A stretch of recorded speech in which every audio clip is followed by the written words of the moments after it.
E aí, pessoal, tudo bom com vocês? No programa de hoje a gente vai ter um cyberpapo sobre eleições, redes sociais e democracia com ele, Eric Costa, publicitário e professor de marketing digital. Tudo bom, Eric? E aí, Beleza, Alexandre, meu cara, amigo? que prazer estar aqui. Bom demais. E você? Tudo certinho? Bom, eu tive o prazer de conhecer o Eric no evento TEDx, em que a gente palestrou, né? Eu falei de disrupção demográfica com envelhecimento populacional, e o Eric falou justamente sobre o futuro da política, o futuro da democracia, né? Falando sobre futuro, eu vou falar antes de passado, tá legal, Eric? A gente Boa, tenta boa. imaginar, a gente tende a imaginar a democracia como um instituto relativamente recente na nossa história, o que de certa forma é verdade, mas não uma verdade absoluta, né? 2.500 anos atrás, a gente teve uma experiência pioneira aí das assembleias atenienses, onde o povo livre, só os livres podiam votar, eles votavam quase tudo em praça pública, né? Da realização de festas à condenação de criminosos.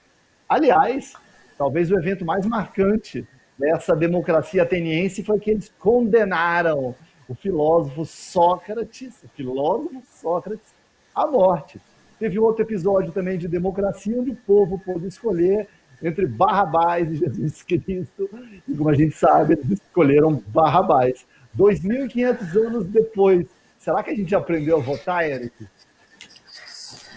Alexandre, que introdução genial, cara. Inteligentíssima a sua colocação. Eu costumo chamar essa democracia de democracia 1.0, que era a origem dessa história. A gente fala de Atenas e a gente pode confessar que não aprendemos ainda a votar, cara. Isso é um fato e que é um dia só, né? Um momento muito rápido, um momento muito leve até, e a gente não pensa muito dos momentos o peso que isso tem para a nossa vida, né? O voto, ele é a assinatura de um cheque em branco, Alexandre, em que nós, eleitores, nós representados, né, damos ali esse cheque em branco aos nossos representantes para que eles possam legislar ou executar por nós. Então, cara, tem uma fala, agora não vou me lembrar se ela é de João Goulart, que dizia, né, por acaso, né, pela cárie, ele dizia: nós brasileiros não sabemos nem escovar os dentes, que dirá votar para escolher os nossos representantes. Então, assim, eu posso te falar com muita tranquilidade que nós temos muito ainda para aprender em relação ao voto. E a primeira questão que a gente tem que discutir sobre essa história do voto é perceber que nós precisamos conhecer melhor aquelas pessoas que se prestam a ser candidatos. A gente tem muito pouco tempo para conhecer, só que não é nem esse o ponto. É que a gente tem muito pouco interesse em conhecer. Então, a partir do momento em que se iniciam o período eleitoral no Brasil, é o momento em que as pessoas mais têm repulsa. Em função até mesmo da pandemia esse ano, eu posso te falar com muita tranquilidade que talvez 15 a 20% a mais de pessoas vão deixar de votar em 2020. É o que a gente chama de abstenção, né? A pessoa se abstém do direito ao voto. E as pessoas querem cada vez menos participar disso, as pessoas têm pavor de conversar política. Aí essa eu lembro a fonte, essa, a diferença do João Goulart, foi Norberto Bobbio. Ele foi um senador italiano e ele dizia: quanto menos eleitores, mais felizes nós eleitos estamos, porque é menos gente para cobrar, menos gente para protestar, é menos gente para tocar fogo na rua e a gente pode legislar ou, enfim, ou não legislar ou não trabalhar da forma como a gente quiser. Então, assim, a sua colocação é muito real. 2.500 anos é muito tempo, Alexandre. É muito, muito, muito, muito tempo. Uma vez eu tentei fazer uma conta para saber quantas gerações para trás da nossa vida humana consumiam trigo. O trigo tem 6.000 anos que ele vamos dizer assim, domesticado pelo homem e que ao mesmo tempo domestica o homem, né? Então nós fomos domesticados pelo trigo e o trigo nos domesticou. Tem esse raciocínio num livro 6.000 anos de trigo, uma coisa desse tipo. E você já notou que eu sou meio ruim de referências, né? Inclusive você me ajudou numa referência aquela vez que era o Gorbachev, você lembra disso? Né? Eu bati a verdade. Cara, Exato. Você cantou para mim a pedra, Gorbachev, e na hora da palestra. Né? E cara, a gente ainda não aprendeu, a gente não entendeu. Eu tentei fazer um raciocínio, não, 100 anos, 200 anos, quantas pessoas são? Então se 100 anos foram 5 gerações, 4 gerações, então em 2.500 anos foram 250 gerações. E a gente não aprendeu. Não aprendeu. Você tá com uma camisa aí, bora mudar. Talvez essa camisa seja uma mensagem que a gente precise pensar hoje. Porque o mudar é ter um pouco mais de atenção ao voto, é ter um pouco mais de atenção em relação ao que nós queremos para a nossa vida. Você pode pensar, poxa, Eric, mas na minha cidade não tem bons candidatos, eu não encontro... Poxa, se organize então, encontre alguém para as próximas ou saia você mesmo. A gente tem que saber que o erário público, o cuidado que nós temos que ter é com a vida é o futuro, né, cara? Tem gente que nasceu com o dom de ser pessoa pública. Tem gente que nasceu com o dom de criticar quem é pessoa pública. Então, para fechar as minhas referências desse primeiro bloco aqui, antes de te devolver a bola, tem um jornalista americano que diz: se existe governo, eu sou oposição. Ele sempre fala isso. Ele não tem um lado A, nem um lado B, nem um lado C. Ele fala, tem governo? Independente de quem seja, eu sou oposição. O meu papel é criticar, é fiscalizar, é mostrar e tal. E esse deveria ser o nosso papel, diferente de termos aí ídolos políticos, né? Presidentes, governadores ou prefeitos, quem quer que seja. Nós temos que ter ali um papel de um colaborador que trabalha pela cidade ou pelo estado ou pela nação, e que nós temos o papel de cobrar. A gente pode até torcer por ele. Poxa, tomara que dê certo, tomara que dê certo. Mas a gente não precisa entrar em briga defendendo, porque esse não é o nosso papel. O nosso papel é assinar esse cheque em branco e fiscalizar. É verdade.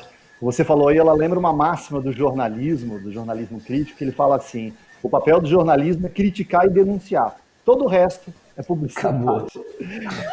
Agora, eu acho. O pior que é verdade. Eu me incluo nessa aí, viu? Como publicitário. Agora, a gente cultua muito a democracia, mas o fato é que o exercício democrático, mais do que um direito, ele é também um dever e ele dá trabalho, né? Ao longo desses anos, eu já fui muitas vezes convidado, por exemplo, para associações empresariais, ou então conselhos de turismo de algum município. E o que eu noto é que no primeiro dia vai todo mundo empolgado, depois o pessoal para de ir, acha chato, não vai, não quer deliberar. O exercício democrático dá trabalho, não é? Mas existe uma coisa que é o seguinte: na medida que você não exerça ele, muita gente fala não gosta de política, mas é a pior das políticas, né? Que é deixar que outros decidam seu próprio destino, a sua revelia, né? Então, muitas vezes o que acontece é que a gente simplesmente vota uma vez e esquece, não acompanha, não fiscaliza, não se informa. Você vai comprar um carro, você se informa da procedência, custo-benefício, etc. e tal, né? E muitas vezes isso não acontece na arena da democracia, na arena pública, né? Eric, você falou aqui de pandemia também, eu sei que você é muito ligado nessa coisa de tecnologia, de marketing digital, né? E você fala, inclusive, de cyberdemocracia também, né? Que é um conceito ainda pouco construído, né? Mas, assim, a gente vai ter uma eleição no meio de uma pandemia, né? E a gente vai levar 150 milhões de pessoas para as ruas no único dia, né? E hoje a gente faz quase tudo por celular. A gente pede pizza, arruma namorada, transfere dinheiro, né? Provoca revoluções. Será que um dia a gente vai conseguir votar e exercer democracia aqui no celular? O quão distante você acha disso? Ou isso também reflete esses abismos que o Brasil tem? Isso também é uma bolha? Alexandre, o seu raciocínio, a sua pergunta é muito pertinente e provocativa, né? Porque já que a gente faz tudo, inclusive agora dia 5 o Banco Central vai lançar o Pix, né? Que você pode fazer transferências aí pelo seu celular para qualquer banco, é a morte do TED, do DOC, e quem tiver Pix já transfere na hora, independente do banco, independente da hora, né? Inclusive, você pode transferir, sei lá, 4 da manhã, quero te passar R$10 aí, R$100, R$1.000, óbvio vai ter algumas limitações, até por segurança, mas esse é um caminho. Eu acredito que vai ser um pouco burocrático esse processo, Alexandre, porque o voto para o eleito, ele vale ouro, né? E não é tão seguro ainda, apesar de ser seguro, ele ainda deixa brechas, que é uma espécie de fiscalização e garantia. Então, assim, apesar do voto ser secreto, naquela casinha que a gente entra ali para poder digitar hoje, né, o número, mas eu lembro de ir votar com a minha mãe, com o meu avô. Meu avô, inclusive, já foi candidato várias vezes aqui em Varginha, nunca ganhou, coitado, trabalhou, mas nunca ganhou. Já o meu avô em São João da Boa Vista foi eleito vereador uma vez. E eu tenho essa veia, acho que eleitoral, democrática, muito ativa, talvez pelos dois, assim. Mas eu me lembro de votar em papel, eu lembro de fazer xizinho, assim. Se não me engano, quando minha mãe votou, não, acho que aí já não era mais. O governador Azeredo, acho que já foi a primeira eleição já digital, né, na urna eletrônica. Mas veja, Alexandre, a urna já é eletrônica, o cadastro é biométrico, tudo caminha para isso, cara. Só que eu juro para você, eu ainda não consigo enxergar uma eleição acontecendo pelo celular, por exemplo, ou pelo computador. Eu não consigo imaginar. Eu acho que as instituições, elas são um pouco... Qual seria a melhor palavra para não denegrir nada? Um pouco tradicionalistas demais para aceitar isso. Porque apesar de ser biométrico, eu ainda não votei biométrico, assim. Ou votei, agora não me lembro se a última já era biométrico na minha sessão. Na minha sessão já era biométrico, mas eu tinha que assinar. E aí depois que eu assino, eu ainda ganho um papel. É muito louco, né, cara? É muito louco. Você vai lá, todo o processo digital, você bota sua digital, aí beleza, e agora? Agora você assina essa parte e leva uma carta. Entendeu? Então, tipo assim... Surreal. Mas o que acontece? Assim, é uma forma de garantia, eu imagino. Acho que o Estado preza por garantias, e é muito grande. O Brasil é muito grande, né, Alexandre? Assim, cara... 210 milhões de pessoas. Se eu for falar de demografia com você, eu vou parecer um coroinha querendo ensinar o padre, o papa, mas 209 milhões de pessoas. Óbvio que nem todas elas votam, as que têm idade de votação não têm interesse em ir, mas ainda continua sendo um grande movimento. Claro. E só voltando numa parte que você falou que me chamou muita atenção, para escolher um carro, a gente pesquisa, a gente faz tudo, e esse carro é para nos servir individualmente, né? Você vai lá comprar um carro, você usou essa analogia, e para votar, o mais louco é o seguinte, para votar a gente vota de qualquer jeito, sem pesquisar, sem mergulhar. Estou falando da grande massa, assim, né? Inclusive a gente chama de massa de indecisos muitas vezes. Você como pesquisador deve usar esse termo também em alguns momentos. E aí você não pesquisa, você não quer saber de nada, vota meio que por impulso até em alguns momentos, mas depois quer cobrar interesses individuais. O que é maluco, cara, de pensar. E aí você quer pedir favor lá para o vereador, você quer pedir uma melhoria na porta da sua casa. Pois é, cara, é isso. Você não está errado, não. O falar da sociedade como um todo, de maneira horizontal, não é que ela seja utópica, mas ela sempre vai defender alguns interesses também. Então, vamos lá, meu vereador queimou um poste na minha rua. Eu posso acionar a Câmara ou posso acionar diretamente a Prefeitura e notificar, olha, porque não tem alguém olhando o dia todo todas as lâmpadas que queimaram, né? Apesar de que hoje já existem sistemas de iluminação por LED que acionam caso haja alguma intempérie ali. Essas mesmas lâmpadas de LED podem emitir sinal Wi-Fi. É o futuro, né? Que nós estamos inclusive discutindo aqui. Mas... eu só quis concluir dizendo o seguinte, que eu não vejo a eleição acontecendo de uma maneira digital remota nesse papo, porque digital ela já é, né? Você termina ali, sai na hora o resultado, você já computa tudo junto, mas eu não vejo isso acontecendo ainda nos próximos 10 anos, posso estar sendo pessimista, não gosto de ser pessimista. E por outro lado, o exemplo do carro. As pessoas entram em fórum, entram no Reclame Aqui, entram no Facebook. Deixa eu ver o que eu acho do Honda Civic novo aqui, o que é, o que eu acho do Palio, sei lá qual carro vai comprar. E na hora de votar, que é o interesse social, o interesse de todos, e também seu, você não faz nada, não quer nem saber, cata um santinho na porta da sua sessão eleitoral, vai lá, digita o número e vai embora, ou anula, enfim. Então acho que essa analogia que você fez é muito boa. Comprar um carro, você pesquisa até a espessura do pneu, decidir o futuro da sua cidade, do seu estado, da nossa nação, vira esse relaxo, né? Se essa palavra encaixa. Eu vejo com muita frequência uma quantidade assombrosa de eleitores que decidem na véspera, decidem a caminho da urna, não é? e com muita frequência, cargos proporcionais, sobretudo, né, vereador, senador, deputado, as pessoas meses depois já esqueceram. E tem uma razão para ela ter esquecido. É que não houve um esforço cognitivo na escolha. Por que é mais difícil você escolher, você esquecer o prefeito que você votou na eleição passada ou o presidente? Porque houve um esforço cognitivo. As pessoas, de modo geral, empreendem alguma energia para escolher o prefeito, alguma, né? Talvez não tanta quanto devido, para escolher o presidente. Alguns cargos elas não estão nem aí, decidem a caminho da urna, por isso que esquecem, porque escolheu o unidunité, né? Então é complicado isso. Falando em complicado... Não sei se você vai lembrar, mas na minha palestra, desculpa te cortar, Alexandre, mas você começa assim, né? Mas no TEDx... Não sei se você vai lembrar, mas no TEDx eu fiz essa provocação. Vamos fazer uma eleição rápida aqui. Fecha os olhos, levanta a mão para mim quem lembra em quem votou para vereador. Aí 2, 3, 4 levantaram. Levanta a mão quem lembra quem votou para deputado federal ou estadual. Então, assim, as pessoas não lembram mesmo, é muito real isso. Não lembram, isso é muito real. Desculpa, te interrompi só para deixar essa... Não, mas é isso mesmo. Mas não lembra porque não se debruçou para pensar, para pesquisar, né? Então, não como se foi uma escolha envolveu. Aquilo que é fortuito, você esquece rápido. Uma coisa que a gente tem visto também nessa intersecção de tecnologia e eleição é que essa revolução da informação, ela provoca muitas consequências, né? Uma das promessas dessa revolução da informação é que a gente teria um mundo mais plural, com mais acesso à informação, a um catálogo de informação, a gente conheceria mais o mundo, as ideias, as pessoas.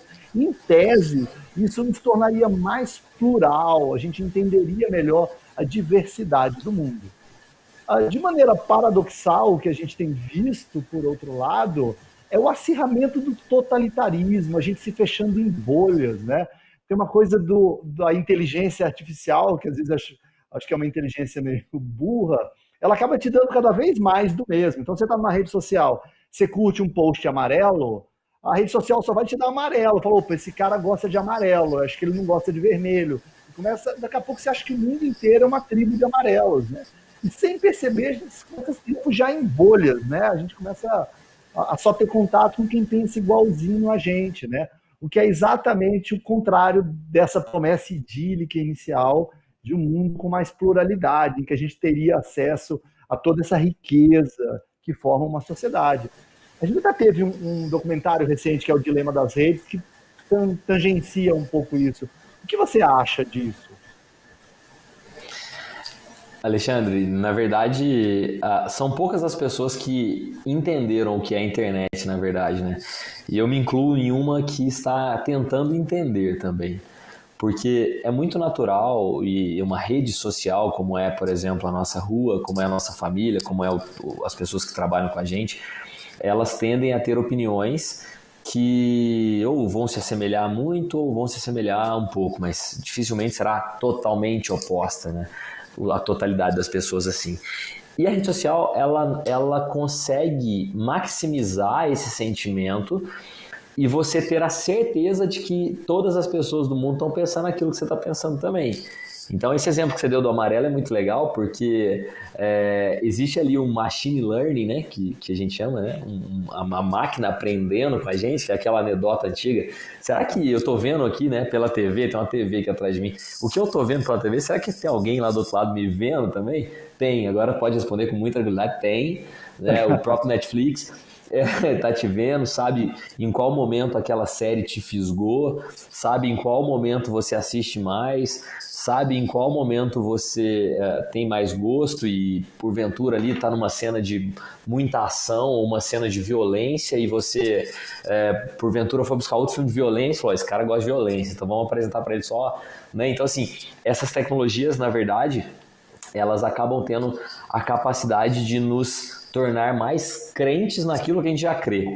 Isso é uma analogia interessante. Por quê?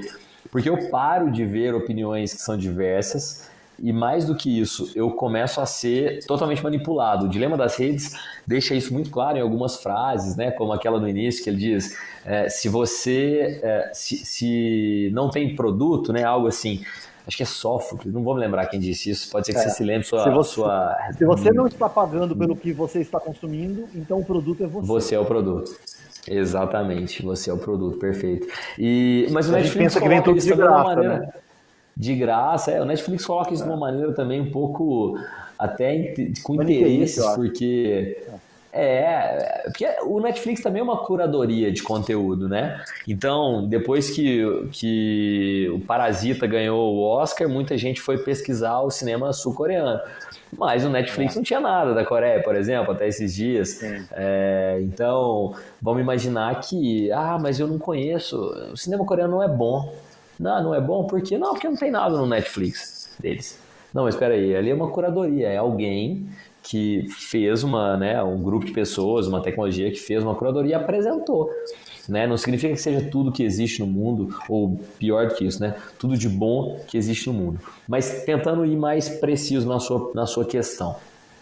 A minha opinião a respeito da rede social é que a gente tem que entender um pouco mais sobre ela, visto que nós passamos a acreditar que aquilo é a totalidade, né? Que aquilo é o perfeito, que aquilo é o todo. E, de certa maneira, se eu vejo alguém gerando conteúdo, por exemplo, sobre, sei lá, beber água, eu vejo, e esse cara chama Sem Gás, é o nome dele, tá, Alexandre? E aí eu passo a acreditar que todas as pessoas viram também. E me sinto, falo, poxa, eu entendo muito de água. Mas eu não vou falar sobre água porque já tem o Sem Gás aqui, ele já fala muito sobre água. Só que se eu perguntar para você, Alexandre, que está numa esfera até geográfica nesse momento, distante de mim, e aí talvez você nunca ouviu falar do Sem Gás. Hoje mesmo a gente estava discutindo na agência aqui, e a gente estava falando do Murilo Gun, é um cara que eu gosto muito, inclusive, fala muito sobre Tem uns vídeos criatividade e com ele tal. no canal aí, já, cara, super bacana, fala de criatividade, ele é ótimo. Hein? É, muito legal, cara. Eu gosto muito dele, fiz um curso dele já fui numa palestra dele também presencial, muito bacana. E aí, se eu chegar, por exemplo, para minha mãe, que gosta de criatividade, que não sei o que, talvez ela não conheça, porque ela está em outra esfera. E aí eu paro e penso, falo assim, poxa, será que o Murilo Gun já falou tudo que existe sobre criatividade no mundo? Não falou, tenho certeza. Será que todo mundo, só no Brasil, vai? Será que todo mundo que gosta de criatividade conhece o Murilo Gun? Pode ter certeza que não. Será que o Murilo Gun, ele deu todos os insights possíveis no mundo sobre criatividade? Não. Então isso significa que você, né, tá nos assistindo agora aí porventura e tenha o interesse em falar sobre o assunto X, que você tem habilidade, fale. A internet, ela tem a capacidade de cada vez mais entregar conteúdo para as pessoas e não se limitar a uma fonte só. Então, não é à toa que memes surgem todos os dias. Eu brinco sempre que vou dar esse exemplo, eu gosto de dar o exemplo do Para Nossa Alegria, né? Você lembra aquele menino? Para Nossa Alegria! Cara, aquele menino foi um fenômeno, e aí dali uma semana, duas, três, um mês, acabou. Cadê o Para Nossa Alegria? Verdade. Já sumiu, fez duas, três campanhas ali. A internet é Caneta isso. azul, Então, cadê caneta o Caneta Azul, azul, velho? caneta Cadê esse azul, cara? azul caneta. Se lembra? Sumiu, né? Entendeu? Claro, e assim, Alexandre, hoje, se você pegar uma galerinha, por exemplo, que tá, as pessoas vão até se lembrar, nossa, é verdade, mas cadê ele? É lógico, porque um meme, né, nesse caso, quando ele foi criado, ele é uma mega onda, assim, ó. Só que ele não é uma tendência. Ele, da mesma intensidade que ele subiu, ele vai descer e vai desaparecer. É muito difícil você conseguir vir com outro É meme. Eu verdade. lembro que na época do meu estudo no mestrado, me sugeriram uma menininha, que é aquela menininha que falava assim, tô nem aí. Numa laje assim da casa dela, e aí alguém fala assim pra ela, sai daí, Maria, tá chovendo, vai cair um raio no você. Ela fala, tô nem aí. Cara, o meme virou Viralizou, né? funk, o que você pode imaginar, viralizou. E aí eu peguei, achei essa menina no Instagram, Alexandre, e comecei até a seguir ela. Todos os dias ela tentava emplacar alguma coisa. Ela tentava outro viral, né? Não dá, não Sim. é assim, cara. E é Não é assim, imponderável, né, você Érico? É um vai... negócio assim que você não consegue decodificar claramente, assim. Tem umas coisas que Não. você fala out of the blue, assim, você fala, Tem da onde uma... veio isso? tem uma empresa inglesa, chama The Viral Factory. né? Tipo, a fábrica de virais. De E ela virais, já conseguiu emplacar, ela já conseguiu emplacar alguns mesmo. Tem um dos primeiros, cara, que era de uma TV da Samsung, se não me engano. E aí eles fazem umas ovelhas assim iluminadas. Aí o cara ele tem que pastorear essas ovelhas. Aí ele consegue colocar uma lâmpada nelas e faz elas jogarem, tipo aquele primeiro game, assim, que era como se fosse um ping-pongzinho, assim, de... Tinha que defender uma bolinha. Ele faz aquilo com as ovelhas, e aí viralizou na época no YouTube, assim, tipo 2005, 2004 no YouTube, sei lá, não lembro o ano exato. Cara, emplacou, dali 2, 3 anos emplacou outro, dali 2, 3 anos emplacou outro. Mas beleza, como é que você sustenta uma empresa de virais? Porque o viral, ele é muito aleatório, cara. Azul Caneta, Alexandre, me explica qual é a moral disso, cara. Talvez seja a qualidade Leila, melódica, né? Não tem? A Não tem qualidade explicação, melódica cara. da letra. Não tem. É É o mínimo nesse imponderável. caso, né? A qualidade Você melódica vê, é se a péssima. fábrica de virais, que deve estar recebendo grana pra caramba, emplaca um viral a cada 3 anos, Não, você eu acho que até eles já imagina... até fecharam, Alexandre, pra te falar a verdade. Legal. Eric, para fechar o nosso papo aqui, você que está sempre acompanhando as tendências, o que você vê de... A gente está há um mês de uma eleição, né? Há pouco mais de um mês de uma eleição. O quanto mudou o eleitor brasileiro? O que será diferente nessa eleição? O que mudou aí na cabeça do eleitor brasileiro? Esse eleitor em transição, o que você vê de diferente? As últimas eleições no Brasil foram um bocado... 2018 foi muito marcante, né? Sim, 2016 sim. também. A gente teve um episódio marcante, que eu acho que é um ponto de ruptura, que são as manifestações de junho de 2013. Aquilo é meio que um terremoto ali que Vem muda pra um pouco rua, as né? Vem bases. pra rua, Muita sim. rua, vem gente indo para... E com uma pauta, não é com uma pauta uniforme, uma pauta caleidoscópica. As pessoas defendendo as coisas mais díspares do mundo, né? Mas foram para a rua, né? E a gente vê eleições complicadíssimas, né? Um eleitor realmente em mutação. O que você enxerga para 2020? Alexandre, essa mutação, ela também não tem muitas coordenadas, né? Não tem tendências. A própria eleição de 2018, que você mencionou, e assim, sem dizer nada a respeito de candidato A ou B, sem partidarismo algum, mas a campanha do Jair Bolsonaro pegou todos os livros de marketing eleitoral e rasgou na essência. Tudo que ele fez foi exatamente o oposto de que qualquer estrategista sugeriria, assim, desde que eu trabalho com eleições há 10 anos. Minha primeira eleição foi em 2010, de um deputado federal, e, poxa, o que ele fez foi completamente diferente, assim. Então, a tendência eleitoral, ela vai mudar desde a base. Primeiro pelo financiamento, né? O financiamento já não é mais o mesmo. As grandes cidades ainda recebem fundo partidário, fundo eleitoral, mas as cidades de pequeno e médio porte, que são a grande, imensa maioria do país, não recebem. Muitos, inclusive, dizem que o fundo partidário eleitoral é uma das maiores fontes de corrupção que existem, pelo fato desse dinheiro desaparecer de uma maneira muito fácil. Então, a eleição ela vai se pautar pela criatividade e muitas das vezes eu acredito muito na força esse ano da internet. Nós mesmos aqui estamos fazendo a nossa rádio, vai ser live, nós vamos levar ela para a internet, um programa de rádio que era esquecido por muitos candidatos, é ainda esquecido por muitos candidatos, nós estamos levando para a internet. A gente tem total certeza que a internet vai ser um grande... Podcast pode ser uma ideia também, Alexandre, que é interessante. Eu faço parte de 2 podcasts, assim, gosto muito, mas ainda é uma caixinha fechada que tem muita gente que nunca abriu, nem sabe como funciona, o que mas é algo a se pensar. Se transformar um programa de rádio num podcast é 1 minuto, ele se torna um podcast, criou o canal, subiu, acabou, então é muito fácil. Mas o eleitor em si, Alexandre, eu acho que ele ainda está muito espectador. De novo, né, indo para o lado das referências, aí eu consigo não me lembrar do autor, mas na hora que a gente terminar a live eu vou lembrar, né, que já não vai servir para mais nada, mas Bernard Manin, lembrei, Bernard Manin é um francês que dizia que nós vivemos alguns tipos de democracia, e a que nós estamos vivendo hoje, eu acredito que seja a democracia de público. O que é a democracia de público, Alexandre? Nesse caso, Manin imaginava um teatro e ali na frente o candidato. Na plateia, os eleitores. E o candidato, ele ia se balizando de acordo com a reação dos eleitores. Portanto, ele tomava decisões, fazia discursos de acordo com a reação do público, né?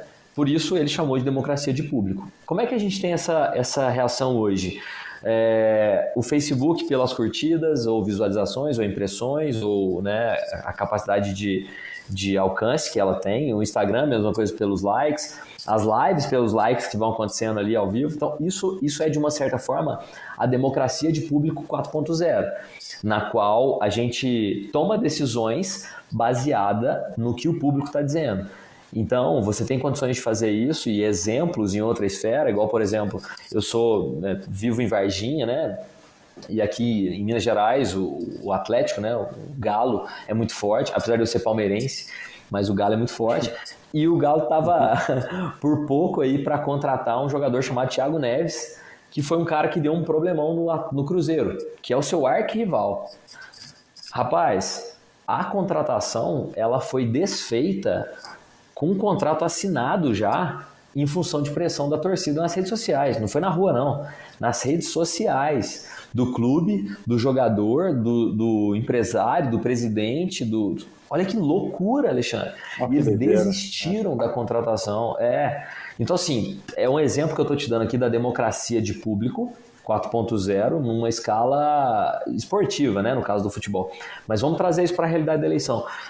Nós, eleitores, vamos estar assistindo esse negócio acontecer e emitindo insights, emitindo inputs, né? Nesse caso, vai por esse caminho, vai por aquele caminho, só que não com essa clareza, né? Não sei se você não deveria fazer, você é um bandido, tira isso da educação, leva para a saúde, a pandemia, não sei o quê. Então, vão se sair melhor, né? Aqueles estrategistas de campanha que souberem fazer a leitura correta do que as pessoas estão reagindo em redes sociais. Rua, a gente amava fazer caminhada, campanha municipal tem muita caminhada por bairros. Não vai ter. Não vai ter. Para você ter ideia, não é mais permitido fazer carro de som. A única permissão de carro de som é se o candidato estiver junto. Um exemplo, por exemplo, o candidato que nós trabalhamos na cidade de Varginha, ele é o atual prefeito. Imagina ele deixando o gabinete, ele está trabalhando lá, para ficar numa caminhonete andando na cidade. Pô, vai jogar ovo, tomate, né, chinelo na cara dele. Não funciona, não é assim, cara, não é assim. Então, a legislação, ela traz caminhos, mas em alguns momentos, Alexandre, a cidadania, mas a democracia pura e simples, a voz do povo, ela sobrepõe a legislação, então não faria sentido isso acontecer. Agora, acho que para fechar, que agora que eu entendi o nome do programa, né? De 7 não passa. Aí de 7 não passa a resposta do convidado, né? Não pode passar de 7, porque de 7 nós já passamos. É tipo Fidel Castro, de 7 horas não passa. De 7 horas, o discurso 7 horas, em pé, no sol, na praça. Horas. Praça da Revolução. Falar disso, né, Eric? É verdade. Mas, Alexandre, tentando resumir assim a resposta, eu acredito muito que o eleitor 2020, ele tá mais atento, sim, ele tá mais crítico, inclusive, e devido ao acesso que ele tem à informação, através das redes sociais, principalmente, as candidaturas é que tem que se adaptar. Então, acho que para quem está nos assistindo, que tem interesse por essa área, vale a pena entender um pouco mais sobre isso, mas como você começou a nossa conversa, olhando para trás, dá uma olhada em Bernard Manin, entende o que é democracia de público, é muito simples, tem parágrafos muito curtos sobre isso, e traduz para a realidade, ao invés de interpretar esse teatro, interprete as redes sociais. Você vai entender que a reação das pessoas vai direcionar a tomada de decisão de uma campanha. Então, acho que é uma digitalização, aliás, é a democratização da democracia, olha que louco, só que através das redes sociais. Então, acho que é um bom momento para a gente discutir isso, cara. Maravilha. Talvez seja o prenúncio aí da cyberdemocracia que a gente vem falando. Eric, adorei o bate-papo, por mim eu ficava falando aí mais 7 horas com você, mas infelizmente nosso tempo não tem, a gente já extrapolou. Ia ficar igual o Fidel mesmo. Bate-papo lá, Fidel aqui. Obrigado pela sua contribuição. Gostaria de agradecer a você que nos prestigia. Espero que você tenha gostado. Obrigado pela participação, Eric, tá legal? Se quiser, quem quiser conhecer seu trabalho aí, te segue. Como é que te acha aí no Insta? Como é que faz? Alexandre, o meu Instagram é muito fácil, cara. Muito, muito fácil mesmo. O meu Instagram é @segue_o_eric. É muito fácil. O que você tem que fazer no Instagram? Segue o Eric. Aí tem um underlinezinho ali entre o segue e o Eric, mas é muito fácil. E eu vou deixar também o Instagram nosso aqui da agência, que é @tupan_comunicação. Fica tupa_comunicação. E aí a gente se conecta por aí e se vê e se fala, enfim, o que precisar. Maravilha, maravilha, Eric. Obrigado pela participação e sucesso aí em todos os seus projetos, tá legal? E eu espero que você tenha gostado do Cyberpapo, desse programa massa de hoje. E não se esqueça, em 15 de novembro, vote consciente, vote com inteligência. Eu espero que você continue elegendo o nosso programa. Um programa massa e que de 7 toda hora passa.